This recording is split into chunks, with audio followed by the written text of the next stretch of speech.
Alright, Dean CJ Farmaran here, and in this short video, pag-usapan naman natin kailan nagbibigay ang independent auditor or external auditor ng disclaimer of opinion. So reference ulit natin dito, PSA 705.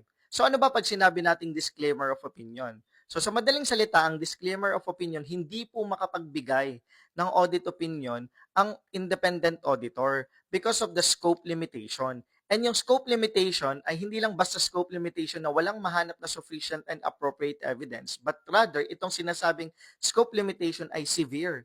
So, ibig sabihin, hindi talaga siya makapag-generalize whether the financial statements is fair or not fair.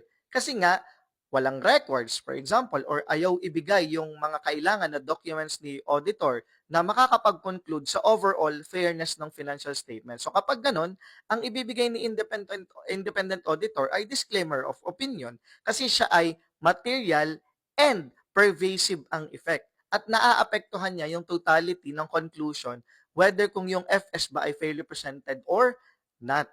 Yan. Okay, so again, material and pervasive yung scope limitations niya. Wala talagang pagbasihan yung opinion. So hindi naman natin pwedeng sabihin na hindi siya fair. So hindi rin naman natin pwedeng sabihin na siya ay fair kasi nga walang sufficient and appropriate evidence na makakapag-conclude regarding sa fairness ng buong financial statements. Okay?